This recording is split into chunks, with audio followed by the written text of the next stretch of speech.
On va retourner, remettre la vidéo. Attends, voilà. En quoi croyez-vous? Avant que je ne sois un musulman, j'étais un chrétien protestant de l'Église réformée. Nous lisions la Bible, nous avons tous reçu des noms bibliques, nous avons tous été baptisés, nous sommes allés à l'Église, etc. Donc, nous étions assez chrétiens de cette façon-là. Bien sûr, je croyais à un créateur, je croyais au paradis et à l'enfer, je croyais aux anges ainsi qu'aux révélations. Et bien sûr, ce qui sépare les chrétiens des musulmans est que je croyais que Jésus-Christ était le Fils de Dieu et d'une manière plus philosophique, je croyais qu'il était Dieu lui-même, bien sûr. Je croyais en la résurrection et en la crucifixion du Christ, bien sûr, et je croyais donc en l'expiation. Mais parce que la Trinité est un concept très complexe, que vous y croyez ou non, c'est toujours très complexe, car s'il y a un Dieu dans la Bible, il est dit que Dieu est éternel, mais si vous êtes éternel et en même temps vous mourrez, vous ne pouvez pas être éternel, immortel en même temps. Quand j'étais un peu plus âgé, 16 ou 17 ans, j'ai commencé à remettre en question ce genre de choses, ce n'est pas très logique. J'ai parlé à beaucoup de prêtres, de prédicateurs et même de rabbins. Et les réponses que j'ai obtenues n'étaient pas très satisfaisantes. Cela m'a rendu la tâche assez complexe. Et à la fin, j'avais quelques doutes sur ce genre de choses. Mais j'ai dit, eh bien, je mets de côté et j'ai pensé comme un juge, je le crois tout simplement. Et peut-être que je ne suis pas assez intelligent pour avoir une vie d'ensemble. Et je croyais encore en Dieu. Je croyais toujours que Jésus était une personne très importante. Je croyais qu'il était le Fils de Dieu. Mais comment c'était exactement, je l'ai laissé pour ce que c'était. Comment et pourquoi avez-vous décidé? Alors, mon frère, Ouais, est-ce que tu peux réagir à ce court extrait? ouais, ce court extrait, ça me, c'est un verset qui vient dans ma tête. Le verset Vas-y, où s'il Allah, te il plaît. dit لتجدن أشد الناس لتجدن أشد الناس عداوة للذين آمنوا اليهود والذين أشركوا ولتجدن أقربهم مودة للذين آمنوا الذين قالوا إنا نصارى. En gros, Allah il dit tu trouveras parmi les plus grands ennemis de l'islam et des musulmans les juifs et les polythéistes. Et Ouais, tu trouveras que ceux qui sont les plus proches des musulmans, ouais, c'est ceux qui disent nous sommes chrétiens. ouais. Et ça se confirme souvent dans, comment le dire, dans la réalité, on le voit. C'est-à-dire que des gens qui quittent le christianisme pour aller dans l'islam, ils sont beaucoup plus nombreux, par exemple, qu'un juif ou un Ou un polythéiste polythéiste. qui va Ouais. quitter ce dans quoi il est pour aller dans sa religion. Et donc, Ouais. il y a ce lien-là entre bon, l'islam et le christianisme, dans le sens où les chrétiens aussi, Allah il dit ذلك بأن منهم قسيسين ورهبانا وأنهم لا يستكبرون. C'est-à-dire que parmi eux, il y a des prêtres et des rabbins et Ouais. qu'ils ne s'envolent pas d'orgueil. Ce dont tu parlais tout à l'heure. Ouais. C'est-à-dire des gens Ouais. qui sont dans le kufr, qui sont dans l'erreur, dans la bêtise et qui, en cheminant, voient la vérité et s'enflent d'orgueil. Parce que l'orgueil, c'est ça. L'orgueil, c'est, comme le professeur Sam a dit, c'est ne pas accepter la vérité ou bien prendre les gens, regarder les gens d'en haut. Et la différence entre les chrétiens et les juifs, on le retrouve dans la sourate qu'on récite chaque jour. Surat al-Fatiha. صراط الذين أنعمت عليهم غير المغضوب عليهم ولا الضالين. Guide-nous sur le droit chemin et non le chemin de ceux qui ont encouru ta colère, ni de ceux qui se sont égarés. Et justement, les Juifs, pourquoi ils ont encouru la colère d'Allah? Parce qu'ils connaissent la vérité, mais ils la foulent aux pieds. C'est-à-dire qu'ils ne suivent pas la vérité, alors qu'ils savent que ça, c'est la vérité. Par orgueil. Et ça, c'est très grave comme péché. Alors que les autres, Allah, il les a qualifiés, les chrétiens, il les a qualifiés juste d'égarés. Et tu sais, une personne égarée, bon, elle suit plus ses passions, ce que son instinct lui dit de faire. Mais cette personne, le jour où elle va revoir la voie droite, bah, elle l'apprend. Et comme Shahram dans cette vidéo qui, à un moment ou à un autre, il s'est posé des questions, il s'est posé les bonnes questions.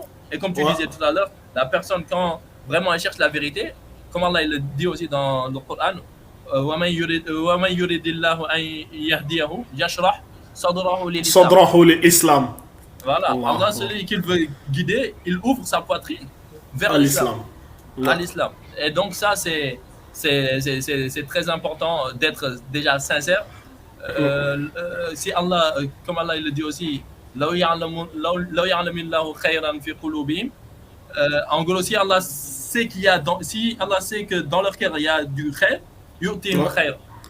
Allah leur donnerait alors un bienfait. Et parmi ces bienfaits, le bienfait de l'islam. Masha'Allah. Voilà. Écoute, pour revenir à ce que tu as dit, c'est-à-dire la différence entre les chrétiens et nous, tu vois le trait là qui me sépare entre toi et moi, là, tu vois, au milieu, il y a le petit trait noir là qui nous divise. C'est ce trait en fait.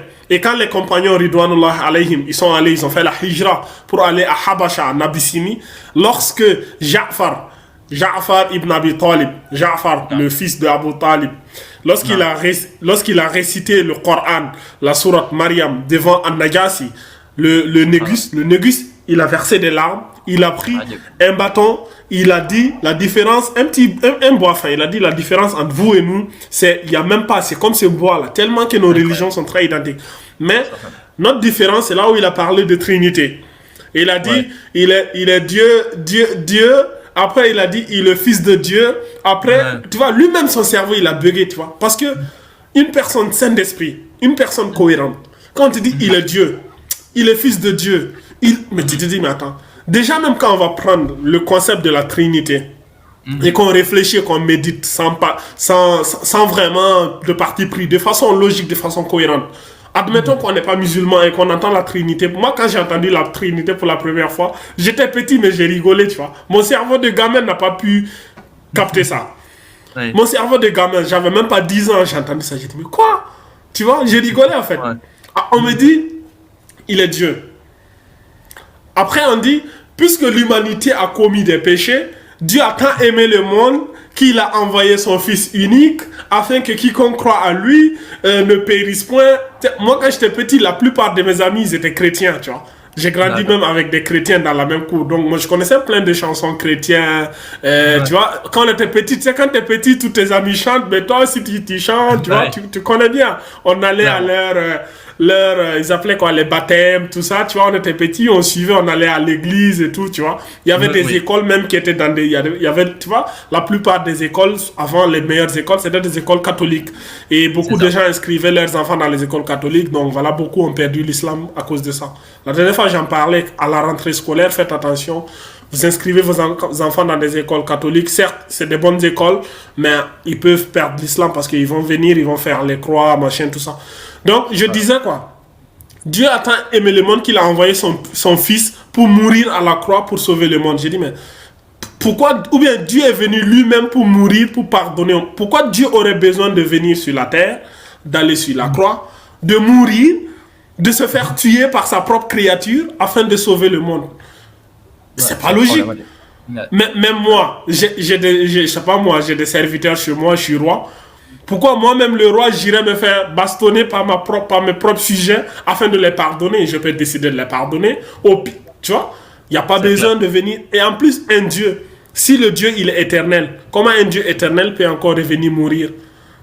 Et admettons, au moment où Dieu est venu sur la terre, il se faisait il se faisait bastonner par sa créature. À ce moment, les anges, ils étaient où? Ils faisaient quoi, les anges? Ils regardaient les humains bastonner Dieu? Moi, je me rappelle, une fois, j'ai eu une conversation avec un ami chrétien. C'était il y a longtemps, quand j'étais au collège, je crois. On discutait, il m'a dit, Jésus est le fils de Dieu. Il m'a dit, Marie, c'est la mère de Jésus. J'ai dit, ok, qui est la femme de Dieu alors?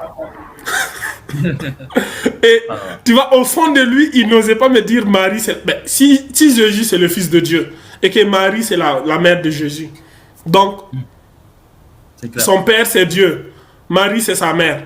Alors, et son cerveau n'a pas osé, lui-même il n'a pas osé me dire que Marie c'est la femme, parce que lui-même il sait que c'est impossible, tu vois. Et après il finit me dire, écoute, t'as pas l'Esprit Saint, voilà pourquoi tu comprends pas. Il faut avoir l'Esprit Saint pour comprendre. Mais comment ça avoir un Esprit Saint? Allah subhanahu wa ta'ala, quand il nous parle dans le Coran à plusieurs reprises, il nous dit afala ta'qiloun. À combien de versets Allah il nous appelle de réfléchir? Dans la plupart des versets, il nous dit, parce que l'islam c'est une religion cohérente, il nous dit réfléchissez vous-même, cherchez afala yatadabbaruna al-Qur'an am ala qulubin aqfaluha. Ne méditez-vous pas sur le Coran? Pourquoi ne méditez-vous pas sur le Coran? Ou bien y a-t-il des cadenas dans vos cœurs? Tu vois, il dit qu'il a fait descendre le Coran pour le rappel. Y a-t-il des gens? C'est ça le verset, non? Non. Je l'ai bien récité, je crois, non? Excuse-moi, ça a coupé pour moi un peu. Ouais. C'est Ça, bon ça là. buguait. Tu me Ça a reçois? bugué un peu. Oui, voilà, t'as dit ça, tu disais? Je disais le verset c'est وَلَقَدْ يَسَّرْنَا الْقُرْآنَ لِلذِّكْرِ فَهَلْ مِن مُدَّكِرٍ, n'est-ce pas? C'est ça, c'est ça, c'est ça. D'accord, d'accord, j'avais un petit doute. Donc Allah dit nous avons fait descendre le Coran pour le rappel, pour la méditation. Y a-t-il des gens qui méditent? Sans rien. Tu vois? Vas-y. Vas-y, je te laisse aller. Non, vas-y, continue, développe, c'est très très intéressant. Du coup, c'est ça en fait. Nous sommes une religion. Allah il nous appelle même de faire des recherches. أَفَلَمْ يَسِيرُوا فِي الْأَرْضِ فَيَنْظُرُوا كَيْفَ كَانَ عَاقِبَةُ الَّذِينَ مِنْ قَبْلِهِمْ. Pourquoi vous ne fouillez pas la terre pour voir ce qui, tu vois, on voit toujours l'action de chercher, de méditer, tu vois, il n'y a pas à dire, si t'as pas nous les musulmans, on va pas dire, si t'as pas l'Esprit Saint, tu peux pas comprendre le Coran. Non, le Coran, il est fait pour qu'on le comprenne. Voilà pourquoi il y a des tafsirs, tu vois, les tafsirs et tous les hadiths, c'est pour mieux détailler. Le Coran, il y a des sourates qu'on appelle sourates al-Fussil, les versets détaillés, tu vois. C'est fait de telle sorte pour qu'on puisse comprendre. Si tu ne comprends pas, il y a des hadiths qui viennent expliquer. Le Coran même, les versets du Coran s'expliquent entre eux. Après ça, tu as les hadiths, tu as les interprétations, tu vois. Tout ça, c'est pour faciliter de comprendre. Il y a la sira, tout ça, ça te met les contextes. Une fois que tu as les contextes et tu as tous les points, tu comprends. Il n'y a pas à dire si tu n'as pas l'Esprit Saint, tu ne comprends pas. Donc, je te laisse rebondir si tu veux. Non, machallah, en fait... l'islam, pour les musulmans, en tout cas les musulmans doivent se rendre compte que l'islam c'est pas pour rien qu'Allah il dit وَجَعَلْنَاكُمْ أُمَّةً وَسَطًا وَكَذَلِكَ جَعَلْنَاكُمْ أُمَّةً وَسَطًا. Et c'est ainsi qu'on a fait, exactement, ainsi qu'on a fait de vous une communauté de juste milieu. Voilà, juste milieu dans tout. Juste milieu parce que quand les chrétiens ils prennent Jésus ou Marie comme Dieu ou mère de Dieu, et que les juifs, eux, ils font le contraire. Parce que les juifs, ils insultent Marie et tout. Les musulmans, eux, ils viennent au juste milieu. Ils disent que, parce que Marie, pour les juifs, et subhanallah, c'est une grosse parole, mais juste pour qu'on comprenne bien, voilà, il la traite d'évangordée, comment on le dit encore, bon, pour pas dire le mot, mais voilà, de prostituée en gros. Les juifs le traitent alors que les chrétiens l'amènent à un niveau aussi qui n'est pas son niveau, qui est mère de Dieu. Et donc nous musulmans, nous amenons, on va dire, ce juste milieu, ce compromis, on le dit, c'est ni l'un ni l'autre, c'était une femme pieuse, et même il y a certains savants qui pensent que c'était une prophète. Voilà. Et c'est de la même manière aussi avec Isa, Allah Azza wa Jal, dans le Coran, combien de fois d'ailleurs. Et ça, c'est la beauté du Coran. C'est pour ça qu'il est important d'apprendre le Coran. Comme tu disais tout à l'heure, ne méditez-vous pas sur le Coran. Il est rare de voir dans le Coran d'Evergondé. Voilà, barakallahu fik. Il est rare de voir dans le Coran Allah qu'il mette le nom d'Aïssa sans mettre Ibn Maryam. Parce que toi, aujourd'hui, Mohammed, c'est Mohammed Ibn ton père. On va mettre le nom de ton mon frère s'appelle Mohammed Sarif. Voilà, moi pareil, moi ça serait Ahmed ibn Samba. Et donc, c'est le nom du père. Mais là, dans le Coran, comme Aïssa, nous tous nous savons, il n'a pas de père, il n'a qu'une mère. Et c'est ça le miracle dans ça. Et donc, Allah le nomme tout le temps par Aïssa ben Maryam. Et c'est pour ça qu'Allah il dit même au jour de la résurrection, il y a Anta qulta linnas. Est-ce que c'est toi qui as dit aux gens de t'adorer, de t'adorer toi, ou bien de te prendre en divinité toi et ta ma mère, ou bien et ta mère, enfin oui, toi et ta mère, que les gens ils vous prennent en divinité en dehors d'Allah. Et ce que Isa va répondre, Subhanaka ma yakunu li an aqula ma laysa li bihaq. Il ne m'appartient pas. Déjà, il dit gloire à toi, il ne m'appartient pas de dire autre chose que la vérité. Et si je l'ai dit aussi, tu le sais, parce que tu sais ce qu'il y a en moi, mais moi je ne sais pas ce qu'il y a en toi. Et c'est toi qui est comment dire, c'est toi qui est shahid, c'est toi qui sais tout en gros. Donc l'islam, si on médite un peu, on va voir que l'islam en fait, on va dire, ramène la balle au centre et nous montre que finalement la religion islamique est venue pour, comme Allah il le dit, muhayminun alayh, c'est-à-dire il est venu pour parachever toutes les religions qui étaient auparavant. C'est tout.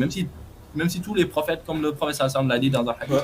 il a dit les prophètes ont le même père mais pas la même mère. Ouais. Voilà, ce qui veut dire que tous ils sont liés par le même message. Ouais. وَلَقَدْ بَعَثْنَا Qui est فِي كُلِّ le tawhid. أُمَّةٍ رَسُولًا أَنِ اعْبُدُوا اللَّهَ وَاجْتَنِبُوا الطَّاغُوتَ. On a envoyé tout prophète. Toutes les. Ouais. On a envoyé vers les peuples. C'est Ouais. pour une seule chose, appeler Ouais. les Allah. gens de délaisser l'adoration des idoles et de toutes choses en dehors d'Allah et d'adorer Allah seul. Et donc L'unique c'est sans ça rien le d'associé. message, Ouais. l'unicité, c'est le message porté par Universel. Tous les prophètes. universel. Après, Ouais. c'est dans les pratiques où il y avait des différences. Parce que, Ouais. par exemple, dans le peuple de Moussa, alayhi salam, par exemple, s'ils ont une, comment le dire, s'ils ont une impureté sur l'habit, le Ouais. peuple de Moussa, eux, on leur ordonnait de couper l'habit. Alors que le peuple de Mohammed, sallallahu alayhi wa sallam, nous, on nous demande juste de laver l'habit. Tu vois, et c'est ça, dans la pratique religieuse, c'est là où il y a, on va dire, cette différence. Et donc, tous les prophètes ont cette même ce même message prophétique. Et c'est pour ça qu'on retrouve des similitudes dans les différents messages, ou bien dans les différentes religions, même si la plupart des religions ont été modifiées à un moment ou à un autre de l'histoire. Et donc, pour finir juste, c'est ça qui fait que, voilà, beaucoup de gens aujourd'hui qui trouvent des incohérences dans le christianisme, se rabattent sur l'islam, parce que dans l'islam, comme tu as dit, c'est une religion, Allah il dit, fitratan nasi'a, fitratallahi allati fatara an-nas 'alayha. C'est une religion qui est en parfaite symbiose, en parfaite harmonie avec la fitra de la personne, c'est-à-dire l'être humain, La saine nature. La saine nature, la manière avec laquelle Allah a créé l'être humain, l'homme, la religion islamique est tamaman, c'est-à-dire est complètement en phase avec sa saine nature. Et c'est pour ça que la personne, l'homme qui vit en Amazonie, l'homme qui vit dans les fins fonds de l'Afrique, des villages africains, eux tous, tu leur présentes l'islam, ils vont pouvoir la pratiquer sans problème, sans gêne. Voilà. Ouais. Subhanallah, ce que tu as dit là, je me rappelle, j'étais parti une fois en Guinée. C'était, tu vois, dans les forêts du Fouta, tu vois. Et je discutais avec un vieux. Et tu vois, on faisait du tafsir. Et le vieux me disait que, subhanallah, quand tu es au Fouta ici, et que tu es ici, quand tu écoutes le tafsir du Coran, c'est ici que tu comprends mieux le tafsir, parce que tu as la nature, tu vois, tu as tout, en fait, tu as tout pour comprendre le Coran. Et je suis revenu encore au Burkina, tu vois, qui est un pays sahélien où tu as le désert et tout. Et le gars, et des gens encore me dit que quand tu es chez nous ici, tu comprends mieux le Coran, parce que et c'est ça, je dis, subhanallah, peu importe où tu te trouves, quand tu lis le Coran, tu as l'impression que là où tu es, c'est là-bas tu le comprends. En fait, il est tellement adapté à peu importe où tu te trouves sur la terre. C'est un truc incroyable, en fait. Comment quelque chose peut être tellement cohérent et adapté à tous les lieux, à tout temps et toute époque. Depuis 1400 ans, tu lis le Coran aujourd'hui, tu as l'impression qu'il a été révélé hier. Et dans ton quartier en plus. Tellement que ce qu'on dit, c'est tellement cohérent et percutant.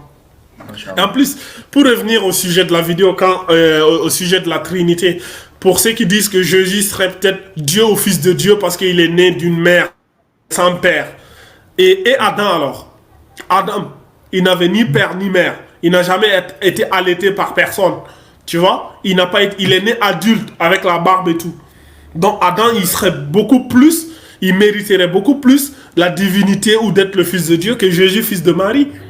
Parce qu'au moins, lui, il a été... Tu vois? Ouais. Ben c'est ça en fait.